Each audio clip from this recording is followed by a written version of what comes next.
Hey there. So at midnight, I realized after finishing recording with Jared that the Nvidia press conference was starting for Computex, and I might as well leave it up while I finish up work and do this file at the beginning so we have a fully informed episode about the latest announcements. And look, yeah, me and Jared watched the AMD press conference and then recorded the episode, and Jared actually already has a 6800M, so this is a very good broken silicon. Stay tuned for that, but we didn't watch the NVIDIA one, and honestly, I really don't think we needed to. What can I say about NVIDIA's press conference? We knew they were going to announce a 3080 Ti, we knew they were going to announce a 3070 Ti, and we knew the price was going to be annoying, and that there would probably be something else like, Doom ray tracing. Outside of that, I didn't see any real surprises.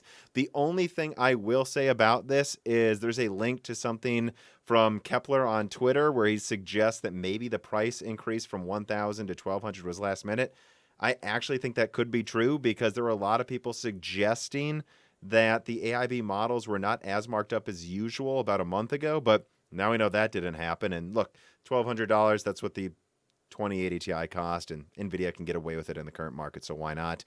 Otherwise, the only other thing I will say is when it comes to the 3070 Ti, I kind of suspected the $600 price point just because, well, all evidence I saw was that if you increased the 3070's bandwidth by 20% or more, which they have by adding GDDR6X, that you would get pretty close to that much performance if you also push the core. And the 3070 Ti is a 290 watt TDP, both because GDDR6X is so goddamn inefficient, relatively speaking, and also because I do think they're going to push the core. So I guess what I'm saying is this: NVIDIA's argument for the 3070 Ti will undoubtedly be this: hey, we beat the 6800 when you're not running out of VRAM. And I actually do think they might. I think that with the extra bandwidth, the extra, 5 to 10% push on that core over a 3070, you could see something that is 5 to 10% stronger than a 6800 when it doesn't run out of VRAM. NVIDIA will say, yeah, it's $20 more expensive because it's a little stronger. No one needs the VRAM. Yeah, except that you will. This card would be so perfect if it was 600 with 16 gigabytes. Honestly, even like 650, because it would actually be closer than a 6800 XT than I think a lot of people would suspect, but it's not. It's for around the price of a 6800, you get less VRAM and a little more performance, kind of the inverse of comparing the 3070 to the 6700 XT. And well, it is what it is. There's a lot of ARM stuff, and I really don't have anything else to say. Enjoy the episode with Jarrod'sTech talking about laptop design and thermals in the 6800 and mobility RDNA 2 series.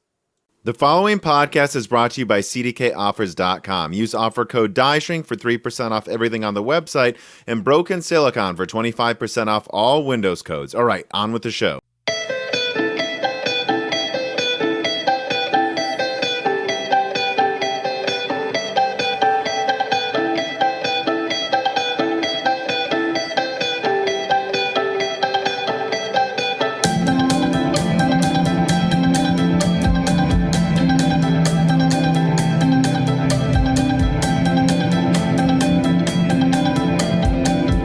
And welcome to Broken Silicon, a gaming hardware podcast. I am your host, Tom, and I am very excited to be joined today by my current guest. I'll let him introduce himself. I'm Jared from the Jarrod'sTech YouTube channel, and I mostly cover gaming laptops, also some PC tech from time to time, but yeah, mostly focus on the laptop side of things.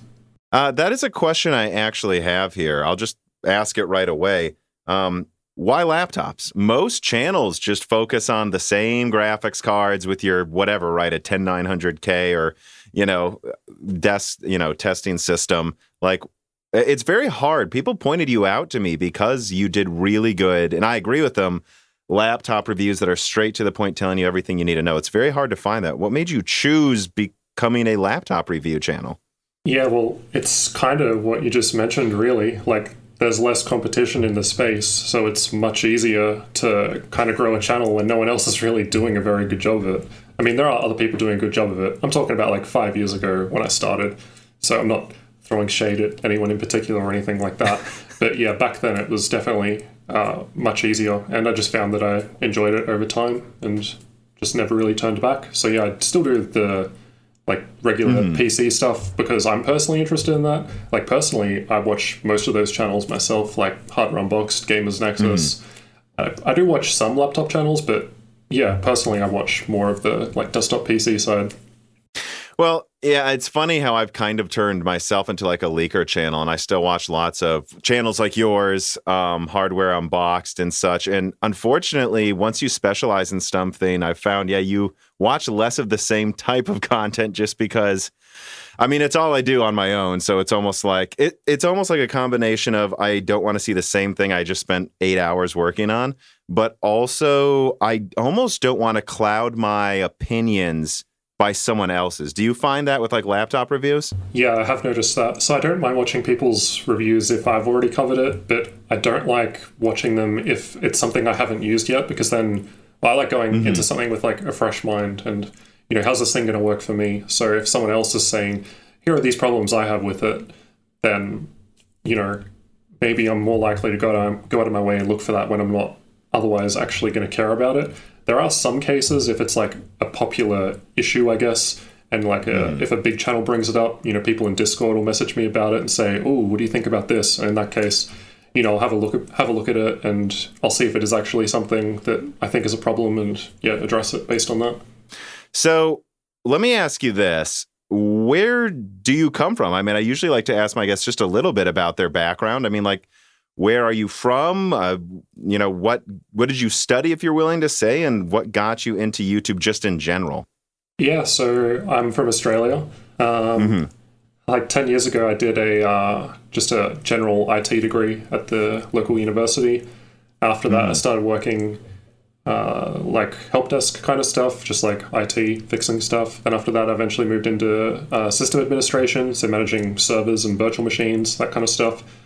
And then after that, I got more into the security side, and I worked as a penetration tester for 2 or 3 years. So basically, ethical hacker, I guess. So that was actually really fun, and that was when I started the channel. And basically, what ended up happening is I just liked working on the YouTube channel more than hacking people's websites. Yeah. Well, so I'm glad you could come here today. We were going to record sooner, and you mentioned to me maybe we want to wait for some other stuff to be revealed. And at first, I was just, you know, laser focused, working on whatever, and like, no, keep the time, I'm busy. And then I immediately went, oh, wait a second. Isn't there a keynote where I'm aware they're about to reveal all this mobility stuff? We might be silly to not. I mean, it's pretty late where I'm here. I'm really glad you were able to like work around this and record right after AMD's Computex presentation. I suspect that's what a lot of people are excited to hear us talk about first. And I will say, no matter how hyped you were for AMD's presentation, which I try not to get hyped anymore because sometimes they're complete nothing burgers. This one was not a nothing burger. This one, what's your initial reaction to, I mean, it's just like 42 minutes or something of everything AMD went over today. So it's hard for, even though this only just happened like an hour or two ago, it's hard for me to think of initial reaction because I actually heard about all this information like a week ago. So I've had some time to think about it. But thinking about what I was thinking of a week ago, I guess, I was thinking, you know, if this turns out to be true, then in regards to the laptop GPU's performance, if this turns out to be true, then it's probably going to be a pretty big deal. Well, what about FSR? Because I think that's something, at least when I looked at my fans, you know, in the Moore's Law's Dead Discord, they were completely blown away by that. And I got to say, even though I thought I knew basically every detail, the fact that they actually showed a 1060 running FSR right now, that for me was like, wow, so this is a complete showstopper here, what they're revealing. Yeah, that was cool. And I noticed in the live stream that seemed to be when the comments went the most crazy. Everyone was just like, FSR, FSR. So I guess that goes to show what people are actually interested in. I mean, I'm interested in testing it out, but I'm also kind of concerned, like, how much extra work it's going to be. Like, do I test every game with it on, with it off, with the different setting levels? Like, I already test like 10 plus games per laptop. If I'm doing that on top of that, it's just not going to work out. So it might be a case of just pick one game that's a good example of it, and that's the way to go. I don't know yet. That's what I was going to say. You know, like, I think you see a lot of websites doing that. They just do like one ray tracing test off to the side, or two, instead of doing like 10 games with it on and off at every resolution. But let me ask this though. What did you think about NVIDIA's DLSS when it was first announced a couple years ago?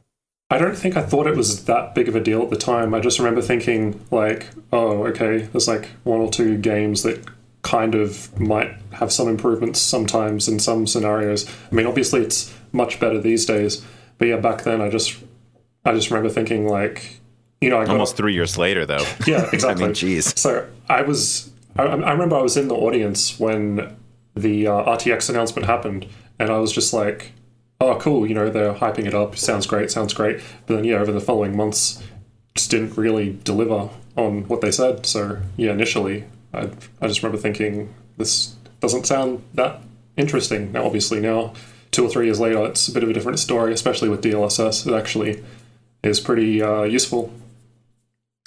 How much of a... What do I want to say? Before AMD showed off FSR today, though, how much of a situation really was it? Because that was still something, like if you were to ask me to frame kind of what I'm getting at, if people asked me what I thought about DLSS, I would say, well, it's a real problem for AMD now, kind of. But it's still not like a deal breaker. Like how many games actually still use it now?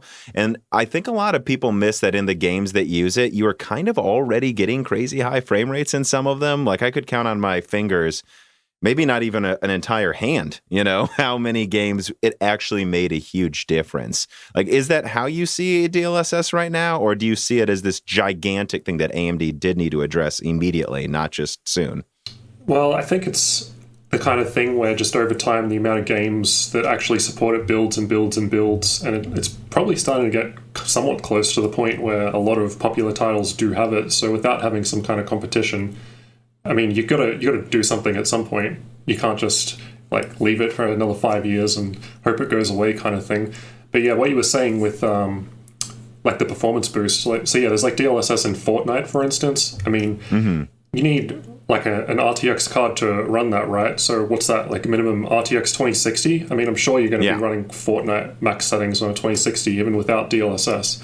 So I think it comes, well, the way I personally see it, and this is why every time I test DLSS, I always use ray tracing as well, because to me, I think they're just meant to go like together, hand in hand. So you get the benefits of ray tracing, and then in order to offset the negative performance from that, you throw in DLSS on top.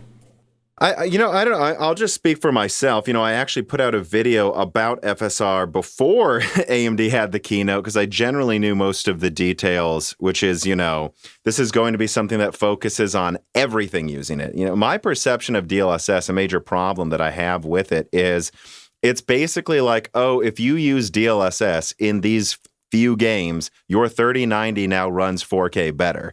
But if you run it at lower resolutions, not so much. And a lot of the lowest end GPUs can't even use it.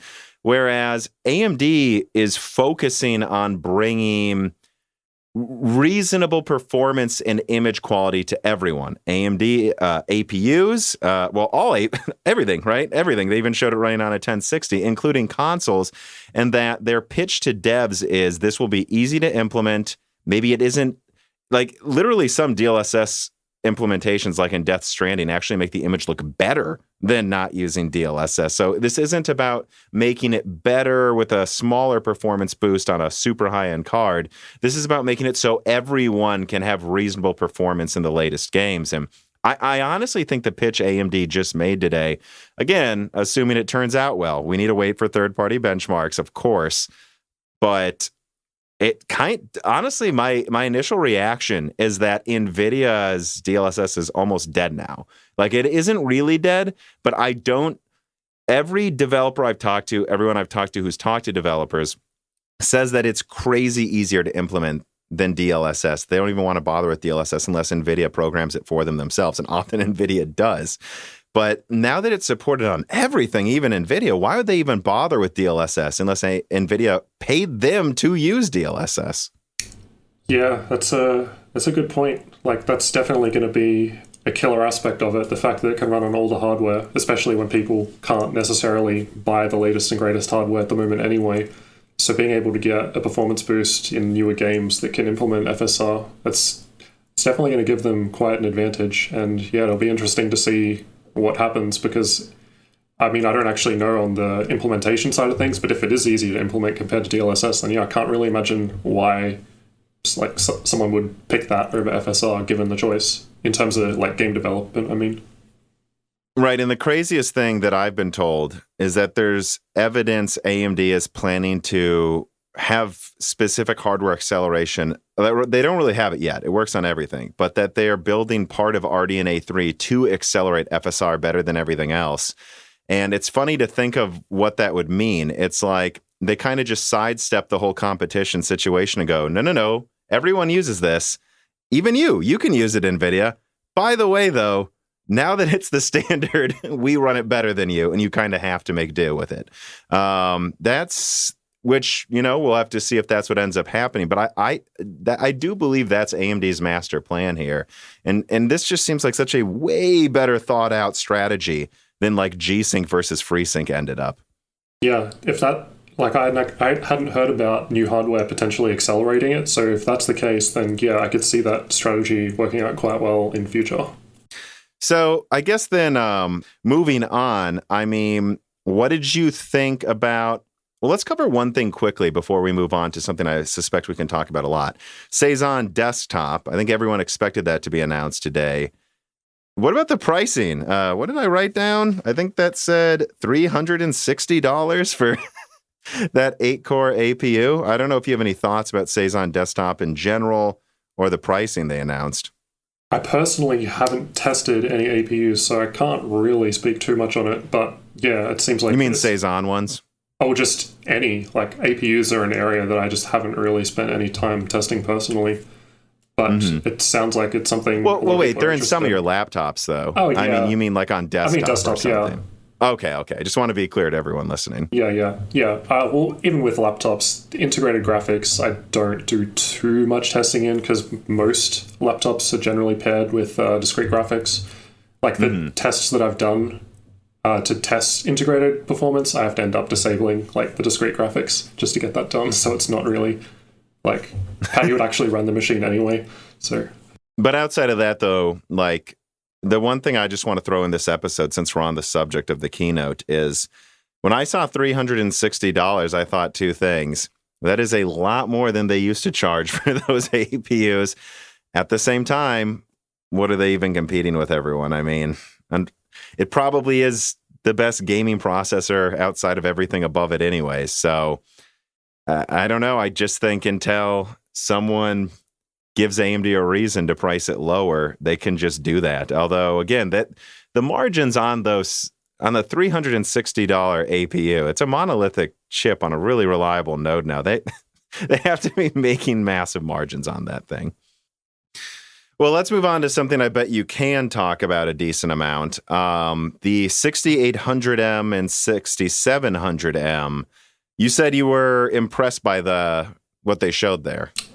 Yeah, so I was impressed by what AMD showed, but at the same time, anyone that tests games probably recognizes that pretty much all the games they showed in the presentation were all games that generally favor Radeon, like Borderlands 3.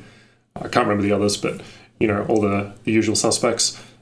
But even so, they definitely looked much more competitive compared to what they've had in previous generations with, say, the 5600M, for instance. Are we allowed to say? I believe you already have a laptop with a 6800M behind you, don't you? Yep, that Asus one just there is the Strix G15 with the 5900 HX processor and 6800M graphics.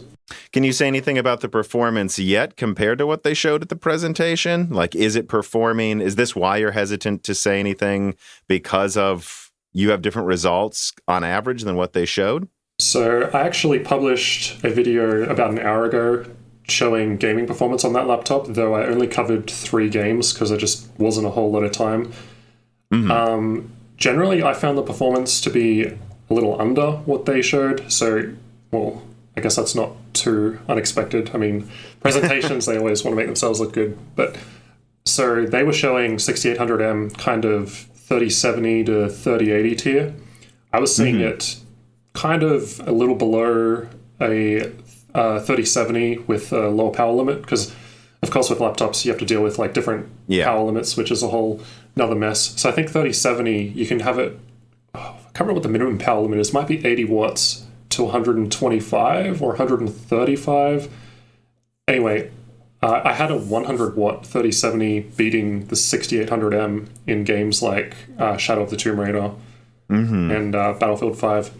And is that a 100 watt? I haven't seen the video yet. Is that a 100 watt 6800M then? So it's hard to tell because the only way you can really work it out is like the way I test it is I run like a GPU only stress test to work out how it, what the GPU only load is, but then I also throw in a CPU stress test at the same time because then you kind of get an idea of how it behaves under like worst case load. So I found in a GPU only test, it was running at 145, kind of up to 150 at the peak. But then once the processor was also fully smashed at the same time, it was about 115 watts on the GPU. Oh, so it is apples to apples, though, for the most part, 100 watt versus 100 watt likely. If anything, the 6800M is higher than 100 watts. Yeah, I would say so. AMD did say it was like a 145 watt part. But at the end of the day, it's always going to depend on the specific laptop it's in and how it's being tuned. And it's about at the performance then of, it's a bit below the performance of a similar powered 3070, similar TDP powered. Yeah, a little bit. But there are some reasons that would be the case. So the first thing I noticed with this particular laptop is the screen doesn't connect directly to the 6800M. So the way most laptops work is the screen connects to the integrated graphics in the processor, and then the discrete graphics sends the frames of the game through that to the screen. And the reason that that's the case is so that you get better battery life. Because if you unplug from wall power and you're using your 6800M, it's going to use more battery power compared to the integrated graphics on the processor. Now, maybe that's less of an issue with RDNA 2, because they did say in the presentation all the things about it being much more power efficient.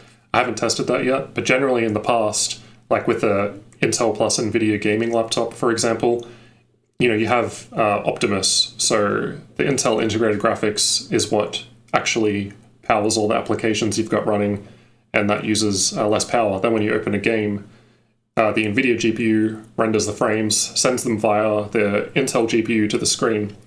But you have some laptops where you can disable the Intel GPU and the Nvidia GPU connects directly to the screen, so bypassing essentially a bottleneck and performing better. Now, that's not the case on this Asus laptop. So if you had a different model where you could disable the integrated graphics, potentially you'd be looking at a further performance boost, making the 6800M look better than what it's showing in this particular machine. Well, I mean, I guess at the end of the day, then, at least based on what you have found, right? We're not making some giant declaration on all configurations here, but at least based on what you found, it seems like mobile RDNA 2 is around the same efficiency as Ampere right now. Yeah, it looks like it can compete against like the 3070 in some games. I mean, I've only tested 3. There's more to be done, but yeah, there's also potentially a potential memory issue that I only found out about. Right, I was going to ask about that next, though. Right, so you want to go into that because that was something you wanted to discuss as well, and I think everyone should keep in mind that what you just said, maybe actually the RDNA 2 chip is slightly more efficient than the Ampere one because of memory timings in this laptop. Yeah, so I literally only discovered this like 30 minutes to an hour before the presentation, and I literally just came on to this straight after, so I haven't had a whole lot of time to investigate this yet. But essentially, a couple of weeks ago, I had a completely different gaming laptop, the Lenovo Legion 5 Pro, and that's a Ryzen-based machine, but it's got NVIDIA graphics, and so it's RTX 3070. And when I tested that out and compared all the games, I thought, this is a bit slow. What's going on here? Because this is supposed to be like, one of Lenovo's best gaming laptops. And the 3070 was like 10% behind other 3070s. I was like, something's not right here. So I looked into it a bit. Long story short, I found out it was the memory. So on paper, the memory sounds perfectly fine. It's 2 8 gig sticks in dual channel, DDR4 3200, CL22, single rank, I mean, yeah, you can get dual rank memory for laptops, and it does improve things, but single rank is pretty common. So I didn't think that was the cause for the performance loss. What ended up being the case was it was the secondary timings on the memory. So the things that aren't on the spec sheets, basically. So you've got to run the software and actually dig in to find these types of things. So anyway, I put in a different memory kit that I have, which is just like a stock standard DDR4 3200 kit. Nothing special. It's not like ultra low timing or anything. I didn't spend a lot of money on it. And just using that memory, I was able to boost performance by 10%. So I did a whole video on that. And anyway, today I found out that the memory used in my Strix G15, it uses the exact same memory kit as that Lenovo laptop. So it has the lower timings, which means in theory, I should be able to boost performance in games at 1080p by like 10% just by putting my new memory in. Huh. And you mentioned that to me before we started recording, and I said, oh, that just doesn't surprise me even a little bit. That would be the one way to cut costs right there. I mean, what do you put on the spec sheet? Cut everything else is usually what you see. I mean, heck, I have an NV15 that I found, or that many people in reviews found, outperformed with its 6-core i7 and 8-core i7 in a competing Dell XPS just because they decided to use vapor cooling and better thermal paste. But Dell can claim they have an 8-core in the spec sheet and then cheap out on cooling. And it seems like, what do you show? Oh, RAM, sometimes they make you say dual channel or not now on websites, and then speed, but not timings. This doesn't surprise me at all. Yeah, I guess I should, before going deeper into this, I should say that, I only just found out about this at this point in time. I don't know if this is just my unit. I don't know if this is just review units. And I also don't know if it's models that are actually going to get shipped to customers. So immediately before this, I did actually watch one other channel's video, Dave 2D. So he has like 3 million subs, and he did a video on this laptop too. And he showed just like a quick shot of the internals, and it looked like the exact same memory that I have, and he's in Canada. So it looks like potentially at least one other person has this same memory. But yeah, whether or not it's just the early units that were sent to reviewers, or if it's what actually, what paying customers will get, I don't know yet. I've asked my AMD contact, and I'm waiting to hear back on that.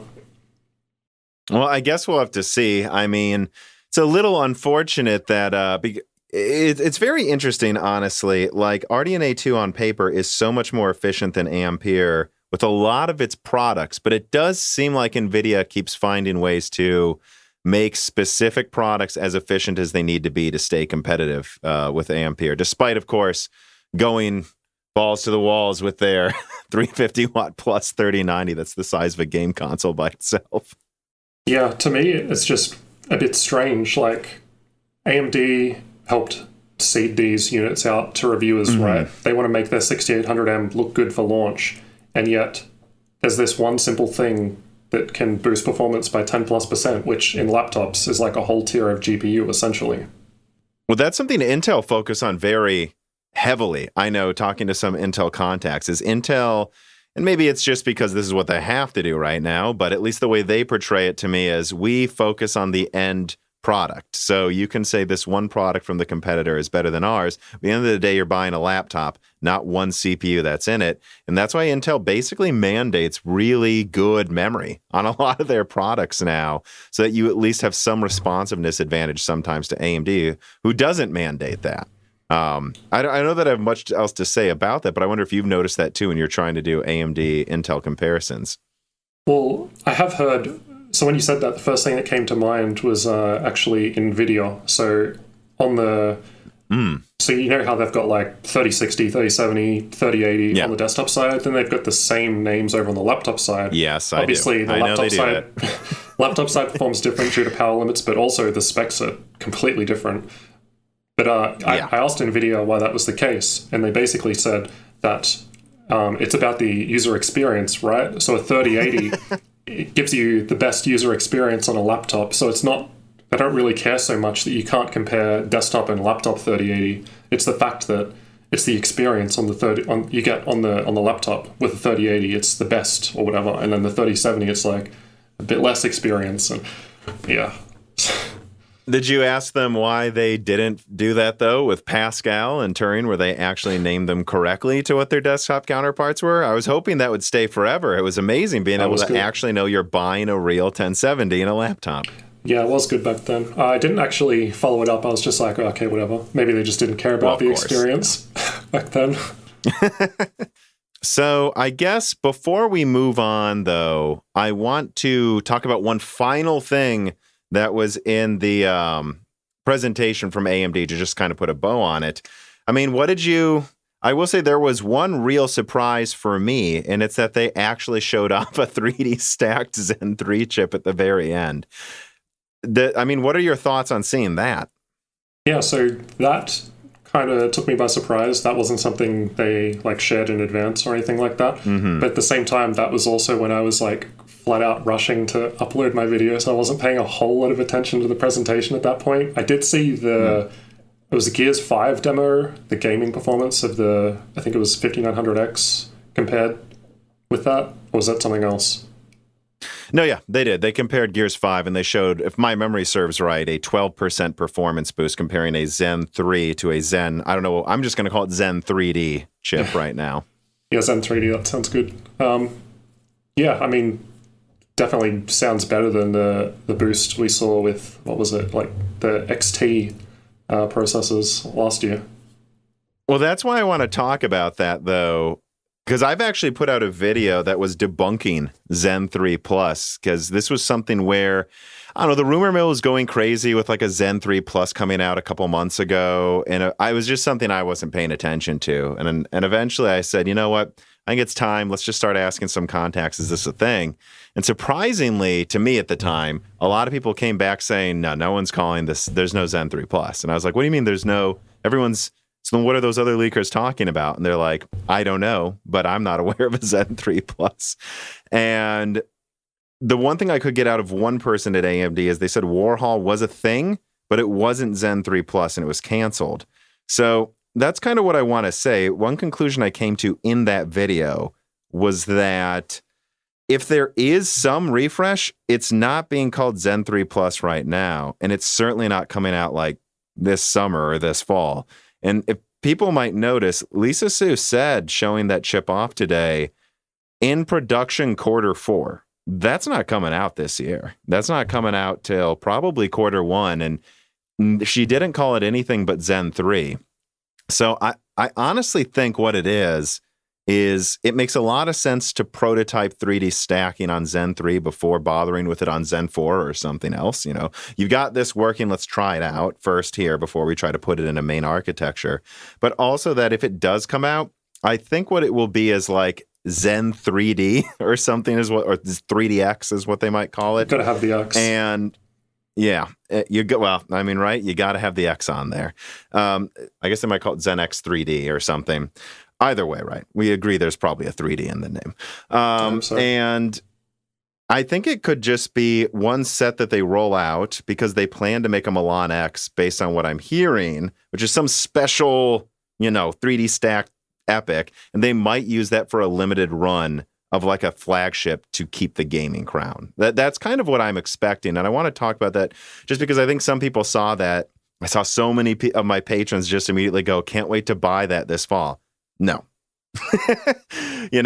Things come out a quarter or two after they start production. And I don't think it's something you're getting this year, at least. I don't know. Yeah, plus with all the delays we've had lately, I feel like it's kind of hard to guarantee stuff when things can potentially change. It's a bit difficult. Well, and that's something I've heard repeatedly as well. Two things is that AMD is really struggling with if they should launch certain products. Van Gogh is an APU that was supposed to come out months ago. Where's my Threadripper? And where's Threadripper? They don't need a. What would it be competing with? 28 core again? They don't need to launch it. They could launch it. It's just Zen 3 Epic with a different name. Yeah. They could launch it if they wanted to, but. That's just kind of what I'm saying is everyone should notice that she said prototype. This is a prototype that we're going to produce in Q4. That's kind of what I think it is next to Milan X. And this makes me think Milan X will come out, but It's not this year. It's coming out later than you guys would think. And I doubt it's going to be like some long running thing. Probably just so they can say they still have the performance crown in gaming when Alder Lake launches. And I think there will probably be an XT refresh next to it. But the other thing is I don't think it's going to be cheap, like at all. Like I mean, what I hear about the price of 3D stacked chips is very, very, very pricey. So, I mean, I don't know. I could, if it's right, like 15% stronger or whatever, even 12% what they showed there, then a 5950X, I suspect they'll charge like $1,000 for that. Yeah, well, I guess, I mean, they can, right? If the performance is actually good and it's the best and people are going to pay for it, I suppose they can. Exactly. And it's like, unfortunately, they probably can. And it will have that cool thing of being like the first 3D stacked chip anyone can own. So it'll have that cool factor as well. Let's take a step back here and go back to laptops then. So let's get to a reader mail. Melodic Warrior writes, and just like you guys can if you support us on Patreon, and says, "Hi, Tom and Jared. In your point of view, what has it been like to see the progression of Ryzen laptops make since they debuted several years ago? P.S. I love Tom's content and yours as well, Jared. FYI, I'm getting a special vinyl copy of August Burns Red's Leveler. Are you interested in it?"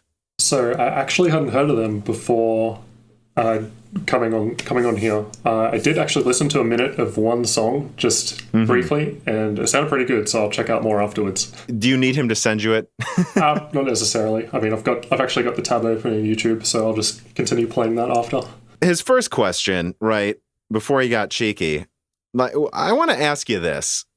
What has been your thoughts on the competition in the laptop market in 3 different eras, right? So let's say before Zen, the bulldozer era versus Intel, and then what are your thoughts on Zen 1 and Zen Plus versus Intel at the time, and then the current era, which I would just call the 7 to 5 nanometer Zen era versus Intel's 10 nanometer chips? Like, how would you classify your thoughts on the competition between them in those 3 eras? Yeah, it's almost kind of crazy to think about where AMD has come from. When I started the channel 5 years ago, I don't think I could get AMD laptops at all. Like, I started with It was Skylake, I think. So the first laptop I ever covered on the channel was 6700 HQ, which was a quad-core Skylake. And I don't even know when I got the first AMD machine was. Probably like a year or 2 later, and it was like a 1 laptop a year kind of thing. And it wasn't very impressive, wasn't that great.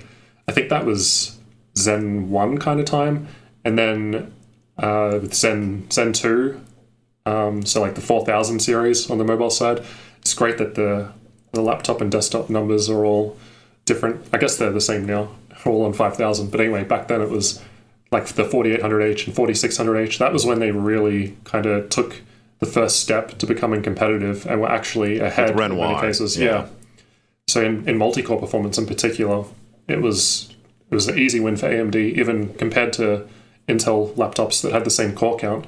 But also back then, Intel was only offering 8-core chips in like the most expensive premium machines. Meanwhile, AMD is like, here's a budget laptop, well, not necessarily budget, but like $1,000 plus cheaper and getting more performance.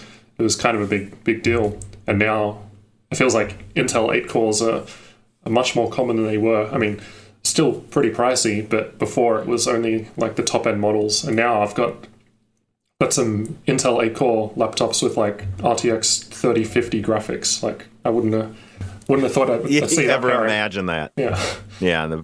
Just a couple of years ago. The way I always bring up my thoughts on like the shall we say bulldozer through excavator era for AMD and laptops is what you said. Like, they weren't in them. Like, you couldn't get them. And and I remember there was one excavator APU that actually had really impressive graphics performance. And it was just, a quad thread, but it was good enough for the integrated graphics. And I literally could not find one laptop with that APU model. And I just gave up and got, an Intel one. And then after that, we've just seen Intel adding threads to their mobile lineup since, like KB Lake R or something, like year over year at a rapid pace. Yeah, I guess they have to keep up, which is perfectly fine by me. It's what happens when you have competition, I suppose. Yeah. How would you classify, because you've reviewed some of these, the current situation specifically, like thinking of like Cezanne and Renoir, Lucian, I guess, too, which is really just Renoir, versus Tiger Lake? Like, how do you see, like, if someone were to say, what's better, Cezanne or Tiger Lake? Like, what would be your answer? I hate this to be the answer, but it depends. Depends on what you're doing. That said, I haven't actually compared both of those like fairly side by side. I do actually have two laptops here that are in the like exact same chassis. Only difference is one has the 5800H and one has the 11800H. Yeah, that's the right name. So same core. No, you got it. Yep. So same core count. Basically, I should be able to fairly compare performance, thermals, battery life, all that. Just haven't got around to it quite yet because there's a lot of stuff here at the moment. But that's something I will be working on. When I compared, I did the same comparison, but with Comet Lake, so 10th gen, and basically AMD was winning, in productivity workloads, multi-core, all that sort of stuff. But I did find that the Intel laptop was slightly ahead in most games. But at the end of the day, it's like, I can't remember the exact differences, but it was like single-digit percentage gains. So it's like, is this something you're actually going to notice while actually playing the games? In most cases, no, probably not. But, that might change with Tiger Lake. So in the small amount of Tiger Lake testing I've done so far, some games like, CSGO and Far Cry 5 that depend on the processor, they do see big gains, but then most others I was only seeing like really small differences. But yeah, still need to actually do the fair side-by-side comparison testing to be able to say for sure. From my perspective, we've had very good CPU performance in laptops ever since Renoir came out anyways. I mean, what we needed was 8 cores running at 4 gigahertz, frankly, 6 cores actually. And once that was standard, it's enough, right? Yeah. Let's be honest. The GPUs and laptops is definitely going to be the bottleneck before those CPUs are. But the problem was that Intel still gets way more contracts, and their 8 cores tend to use 100 watts versus AMD's 35. And what excites me about Tiger Lake is they can finally move an 8-core down below 50 watts if they want to. That has reasonable performance versus AMD, that you don't feel like you're getting shafted in efficiency at full load a little bit by Intel if you're forced to buy that, which I do still have to bring up, though. I mean, forced to. A lot of times now, it's still just a matter of, well, I like that design the most. Guess it has Intel, I think that's usually what it comes down to more so than picking the CPU. Although again, you couldn't even get Excavator APUs if you wanted one, so it's better now. Yeah, well, it's much different even this year, this most recent generation with Ryzen 5000. Prior to, well, I guess in 2020, the best GPU you could get with Ryzen was Nvidia RTX 2060. Like 2070 and 2080, they just didn't exist with Ryzen at all. I'm told that wasn't a mistake, by the way, that there was kind of a mandate going on. That's I heard from a few people. There was like, by the way, you better not put anything stronger with an AMD CPU. Yeah, so I reckon it's definitely not a coincidence. At the same time, I know someone who has reached out to AMD and asked AMD if they thought this was something that was going on. And from the AMD perspective, they didn't think so, but who knows what the other guys are doing. But yeah, it does seem extremely strange, especially given the reason that I was provided with more often than not was the amount of PCIe lanes that Ryzen 4000 had between the processor and GPU. So it was 8 lanes of PCIe 3.0, I believe. But now with the next gen, like a lot of the laptops still have the exact same 8 lanes of PCIe 3, but now we've got 3060, 3070, and 3080 laptops. So that can't really be the reason why are we doing it now but not last year. Exactly. The only other thing I would say, though, is talking to someone at Dell once, he said that you have to understand that a big part of it, at least from his knowledge, was that it's a marketing risk to put AMD on a $2,000 laptop. Because unfortunately, still, a lot of people see Intel on a $2,000-$3,000 laptop and they're like, good. They don't realize that AMD is just as competitive there and that was a major part of it.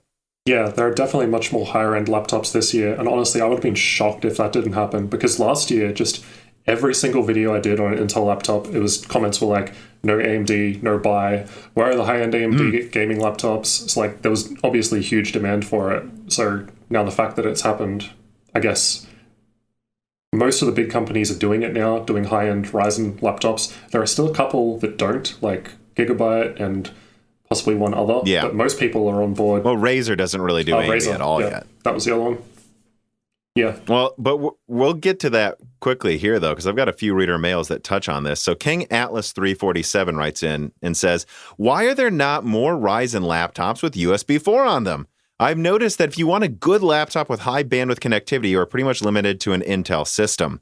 Well, yeah, because Intel supports that heavily.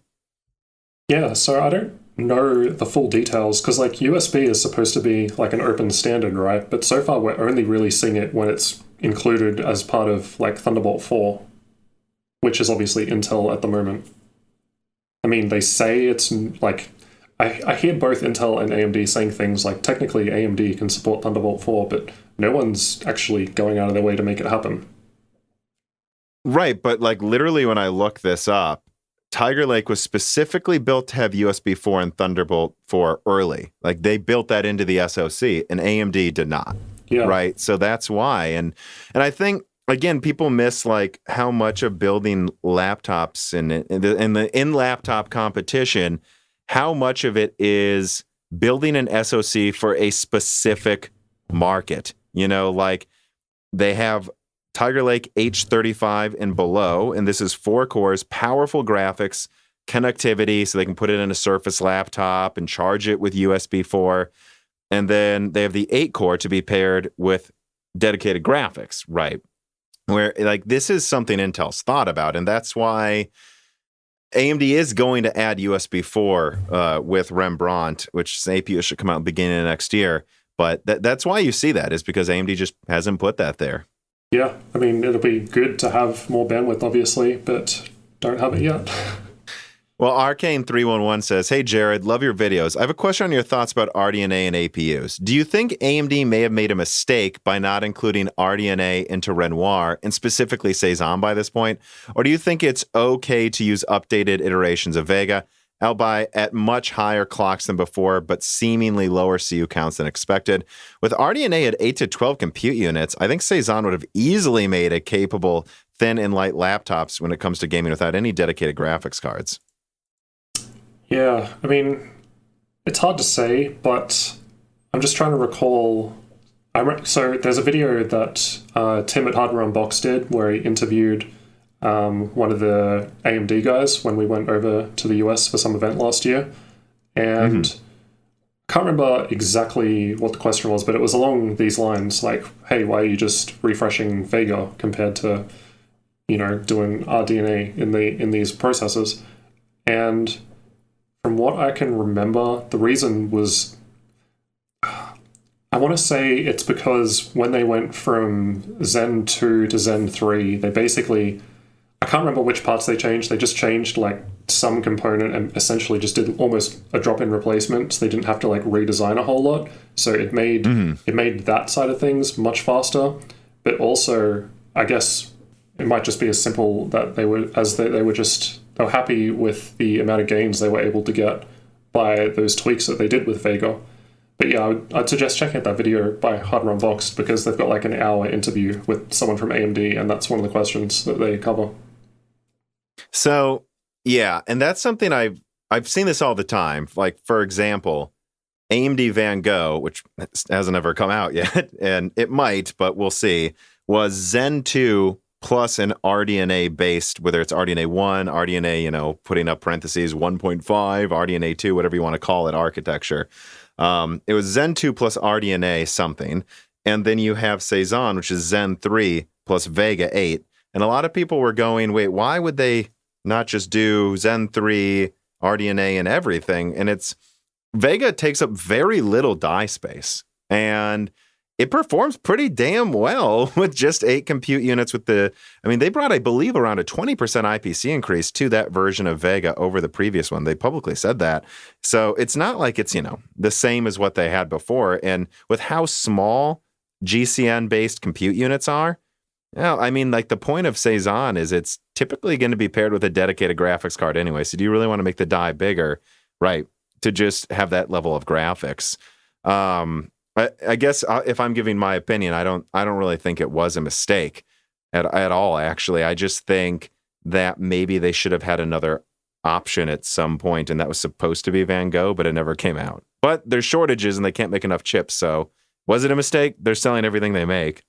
Yeah, I think 20%, well, I think it was 19%, it was somewhere around that area. Like, that much improvement for just, like, tweaking what they already had. I mean, this sounds pretty decent to me. Well, and another thing I pointed out in a recent video is I think you have to remember how much less money AMD has for designing these chips compared to the massive budgets NVIDIA and Intel have. Like, AMD, if you think about it, goes... So they go to like Renoir with 7 nanometer Zen 2 and then Vega 7 nanometer. Vega 7 nanometer was already designed for the Radeon 7. So they could iterate on that and put that in there. And then when they moved to Cezanne, the only part of the design they really needed to change was the CPU IP block in there. They could save money not messing with this other stuff and then, did this work when we pair this with this? Do we make one design mistake here? And then if you think about it, Van Gogh worked on adding RDNA to Zen 2, and that was practice to then bring out Rembrandt, which is Zen 3 Plus and RDNA. And then supposedly the I/O die for Zen 4 is 6 nanometer and will have integrated graphics. So where do you think they got the practice for that? Is they're kind of like what I'm proposing is they're tactically doing little by little on one design at a time and then moving over the progress they made to the next product so that they don't have to spend all of this money doing everything at once, right? Because they just do not have the money Intel has to just make all of these radically different things at the same time. Yeah, I mean, that would make sense to me. Bfish writes in and says, "Hey, Tom and Jared, I love both your channels. Always appreciate Jared's metal t-shirts. RIP Alexi Liho." Hope I said that right. My question is for both of you and speculation on Rembrandt and laptops. With speculation that Rembrandt could include 12 CUs of RDNA 2, what kind of performance would you expect out of that? Are playable 1080p graphics with an integrated GPU coming this gen? Well, I mean, they already showed that off, arguably, with Cezanne in today's presentation. So if you think about it, And again, I'd remind people that Vega in Cezanne is not the same as Vega on the Radeon 7. It has higher IPC. And RDNA 2 actually seems to have the same IPC as RDNA 1 if you have the same clock speeds as far as hardware and box found. So, I mean, I honestly think you're looking at like 40 to 50% more performance at the top. But if you throttle it, I'm curious if it's even less than that. I don't know. I don't know if you have any thoughts on like, do you think we'll see more gaming laptops with just an APU if it's like 50% better than this? Or is it still probably not enough to just still throw in a dedicated graphics card? Yeah, it's hard to say because at this point in time, I can't think of any, gaming laptop that doesn't have discrete graphics because, you do basically need it unless you're going to run at 720p with like lower settings, which is essentially what you need at the moment for current APUs and laptops. I mean, it depends on the game. Obviously, esports titles, you can go 1080p. But, I guess it would definitely make an interesting product. I mean, the battery life would presumably be quite a lot better compared to a laptop with discrete graphics. And you could game on battery, right? Actually game on it. So I think it's more a case of that would need to exist first, and then companies can potentially make these new gaming laptops. But until there's actually something that can do that, probably not going to see like a APU-only gaming laptop. At least that's what I think. Yeah, I guess what I would say is if this comes out at the very beginning of 2022 and it is 50% better than what's in any APU now, maybe more than 50%, like what if it doubled performance? Who knows? Like it is on 6 nanometers, so it gets a little bit of a benefit from that. Like if it is that much better, I think you might have this narrow point in time where they're just like, oh, look, it's better than it's about an RX 470 or 570 or something around there. And that's really cool that that's just in an APU now. But then, of course, RDNA 3 and whatever NVIDIA is working on is going to drop. And all of a sudden, it moves down a tier in where it was. And in many ways, I almost just see it as keeping up with what the desktop iteration will be next year. Yeah, that would also make sense too. I mean, that's pretty much what's been the case, like every new release. Like, there are gains with the laptop APUs each generation, but none of them have been anything crazy. So I guess it depends if there is a crazy boost. But then if there is, like, by that point, a game's significantly better and need more resources, and then you're in the same situation where you can't run them unless you use like lower resolutions anyway. And games are going to get harder to run with like finally programming for the next gen consoles and forgetting the last gen ones a little bit more. So again, I kind of just see it as treading water until you see some like 24 compute unit RDNA 3 APU that really just goes for it and is allowed to use 100 watts by itself. I kind of, doubt it'll be better than before, but well, let me ask you this though. We've been talking about AMD a lot. I think we've already covered everything there's discussed right now about Rembrandt. No matter what platform I use for a main benchmarking station, one thing that I always know will be true is that a long-term sponsor of mine, CDK Offers, will most likely be providing the keys. CDKOffers.com is a keys website with legitimate keys that supplies PlayStation, Xbox, and Windows software keys at a reasonable price for what you're paying for. Nobody wants to overpay for anything, including over $100 for Windows. You don't need to get a legitimate professional key of Windows 10 for a reasonable price from CDKOffers.com. And make sure you use the offer code brokensilicon to get a big discount on Windows software and dieshrink to get a reasonable discount on everything on the website. Go to CDKOffers.com today and make sure they know Moore's Law is Dead sent you. What do you expect, or what do you want to see even out of Intel Alder Lake? I mean, that should come out this year. I want to see something better in gaming. That would be nice. The Tiger Lake performance I've seen so far, as I mentioned before, wasn't like what we saw on AMD when they released their new generation. Their productivity performance did significantly increase with Tiger Lake, so that was a nice boost, but it's almost like, cool, now you're almost on par with AMD, so it's like, you've caught up. So I guess with Alder Lake, I'd want to see, I suppose, that sort of boost, but, again, so like, give me another 20% now. So hopefully it's not what we saw with like 7th gen, 8th gen, and 9th gen, and 10th gen, I suppose. There were only really small gains there. So Tiger Lake did actually offer a significant boost compared to what we had previously in laptops. So yeah, if they can continue that with Alder Lake, then that will be interesting and things will definitely be a lot more competitive. Well, let me put forward this hypothetical. So based on what I've been told, it should be 6 cores plus 6 big cores, right?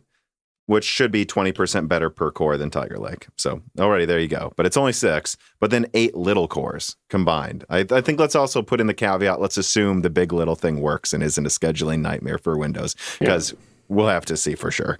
But assuming that happens, I mean, well, there you go, 20% better per core and then 8 cores for background tasks, or probably helping with some of the games.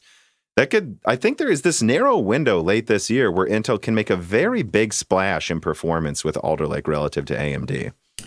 Yeah, and with the 6 big core thing, realistically, the last time I compared 6 and 8 cores in a gaming laptop, I'm trying to remember, I think I did it with 9th gen, so a couple of years ago now, but back then, unless it's like a CPU heavy game, I mean, things might have changed in newer games, but back then, just a couple of years ago, the performance difference was 2 to 5% on average with higher FPS with 8 cores. So at that time, 6 cores on a laptop still seemed decent. And if you've got 6 cores that, the single-threaded performance is I don't know how much better it would be since 9th gen going to 12th. Fair bit, I would imagine, based on the Tiger Lake 20% and that 20% you just mentioned with Alder Lake. It could be a case that 6 cores is still enough for the games, and as long as they're fast, probably still going to do pretty good. Yeah, I mean, again, though, the question is if AMD actually... you know what, though? Alder Lake will be out before the Zen 3D thing. That's the only thing that I really think AMD threw that out there to just go in the background. Oh, we know Alder Lake's coming out, but also we have this thing over here that looks way cooler. They did also, they showed more information as well. I only caught a little bit of the Intel thing, and they were kind of just oh, look, here's a laptop that has Alder Lake. All right, moving on. I was like, oh, cool. Yeah. Yeah, I don't think that they're even going to be able to show that much until they're sure the scheduling is working on Windows, because Lakefield was the test case. That was one big core and 4 little cores. It was a disaster when it first came out based on what I saw in reviews. There weren't that many reviews, but they were there. What I've heard is that recently it works fine now. Like, it knows to use the big core when it needs to and the little cores for the right tasks. Assuming that helped prepare Microsoft for programming for Alder Lake, I still have to imagine there's a lot of kinks to work out, and that what you're going to see is Intel confirm a lot of loose details, and then if it's working a month before release, they can finally show off all the benchmarks because now it finally works. And if not, it's going to be holding things close to the chest until launch. Although I would remind people how many problems Zen 1 had when it first came out. I still have problems even today, like just a couple of days ago, where like I run a game on a gaming laptop, and depending on the configuration of CPU and GPU, it's still not smart enough to swap over and understand that, hey, I need to run this game on the discrete graphics, and by default it will instead run it on the APU unless you go in and manually change it. So if you don't know what you're... Do you remember what the configuration was? I don't even need to know the exact model. Was it AMD or Intel CPU, and then what GPU? So I have had it happen with Intel and Nvidia, but it's far more rare. It seems to be way more common with AMD CPU plus AMD GPU. So I'm going to be honest, that's what I was going to say too, is that unfortunately I don't really see it anymore with the Intel Nvidia thing, which is new. That used to happen constantly 10 years ago. It was a nightmare. But that I've heard that a lot of AMD laptops have that happen more often still. Yeah, it just seems so strange to me because it's always in like the same games, and the problems existed like for years in the same games, even though we've got newer CPUs and GPUs now. But yeah, I guess my point was, like, we've got these games that still can't decide, they still can't run on the right GPU. I guess just trying to think of how much extra work it's going to be making sure like your games are running on the right cores, and you know, it sounds like it's going to be a bit of a nightmare for them to work out. Glad it's not my problem. Hey, no one thought that Zen 2 would work out as well as it did, and it ended up working. That's all I tell people when they doubt if Alder Lake will be successful. Having said that, well, we'll have to see. Maybe it won't be, though. So Benjamin Cannon writes in and asks, do you think multi-GPU and CPU dies will come to laptops? If so, at what point will it become realistic over one bigger die? And I think he's specifically referencing, like, if you look at AMD laptops, well, I think there are some that have it. Actually, there are some laptops with a 3950X, I'm pretty sure. Yep. But they're very, very rare. Like, when will, like, do you think in, like, standard laptops we'll start seeing these multi-die approaches anytime soon? I guess it depends if they need to add more cores, really, because like at the moment, the laptop's a monolithic design, but we still get 8 cores. So potentially if they need to start offering 12, maybe that could happen. As for multi-GPU, I hope not, because like just dealing with, like I've had a couple of laptops in the past that had like 2 GTX 1070s, and just dealing with like SLI is like kind of a mess. So I always prefer just one like good GPU. I mean, there hasn't really been any improvements with like SLI and Crossfire, at least that I've heard. Like most, if anything, there's been like less support for those sorts of technologies. So multi-GPU, I can't really see that anytime soon. It seems like it's getting less common. Yeah, I mean, it's almost non-existent now, actually. I would say that there are still these chips you run into from Intel where they like, it's 2 different chips, right? If you actually look at it, or 2 different like little dies, like for Tiger Lake, I think is, where I think it's the PCH they divide off of the CPU for like some of the IO. So it's like that type of stuff's kind of already there. If you're talking about, I don't know, right? The rumor is, and I've heard it too, that RDNA 3 has multiple GPU chiplets. Like, are they going to bring that to laptop? I think a lot of that comes down to like the market AMD's trying to address. So monolithic dies, if they're good yields, are just kind of more efficient than multi-die and take up less room. Like, if AMD were to launch a multi-chip CPU specifically for laptop, not just, you know, someone shoehorned a 3950X into a laptop chassis, like, then they're basically saying they want to go for like the $5,000 laptop market. And that's, I mean, they're just trying to get them to be used in the mid-range, which I guess now they're successful. When it comes to the GPUs, it's really the same thing. Like, are people really going to choose Radeon graphics over NVIDIA in a $5,000 laptop I mean, I might, but that's because I know which one's actually better. But a lot of people, I think, still just, I don't know. That's kind of what I would say, right? Is that they can just make one 8-core and cut it down into 6 cores for some models. And the benefits of having like a full 16-core aren't, like you said, how many people are looking for a 16-core laptop, really? Yeah, it's far less common, I can tell you that. So Sam Venzel writes in, not too long ago, Tom, I had a small form factor case designer who mentioned he hated this question. Yeah, so this was the NFC episode of Broken Silicon. He goes, why small form factor over a laptop? I think the counter question is, why sacrifice performance and value for mobility when you don't have to? Why do $5,000 gaming laptops exist? You're going to have to plug the thing in anyway, and a comparable desktop is far less expensive. So to say all laptops like this are useless, but I really get the feeling that most people who want a powerful laptop would be better benefited by just getting a small form factor. Aside from that, why don't laptop specific standards exist? I'd love to pick a laptop case, monitor, and components. Okay, so he's really bringing up two different things here. I mean, what would you say about when it's best to just make a small gaming desktop and like get a netbook or something instead of buying like a $5,000 gaming laptop? Yeah, so for me personally, I think the best mixture is like high power desktop PC and then a lower power laptop with good battery life that I can, take with me when I'm traveling. That said, I think the biggest reason that people would go for something like that $5,000 gaming laptop, or I just refer to them as desktop replacements, because honestly, some of them are like this thick, like kind of crazy. Yeah. Actually just... Thicker than some desktops. Some of them are thicker than some desktops, right? I actually just finished reviewing one that has the 11900K in it, so... That one was pretty massive. Anyway, the way... keep going, yeah. So the way I see it is, at the end of the day, it comes down to whether or not you need portability and how much power you need when you're like out and about, for instance. So with a desktop replacement with like 3080 graphics and say 11900K in this example, which is the machine I had, like there's absolutely no way I would be traveling with that. There's no way I would be going to school with that or work with that, mostly because the laptop plus its 2 power bricks weighed about 15 pounds. That's right. It had 2 power bricks you had to plug in. Yeah, nice. It wouldn't even charge with just one, so that's a different topic. I mean, it would be better if it did charge with just one, because then at least you only need to bring one brick instead of 2. Yeah. It's getting sidetracked. Yeah, I think it comes down to whether or not you need portability or not. So some people like the desktop replacement machine where they just sit it on their desk and it never moves. But I think they also like, if they do need to move it, it is easier.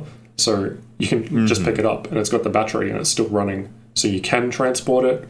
But I think that is definitely it's probably like the biggest niche in the laptop area. The people that actually buy those desktop replacement machines.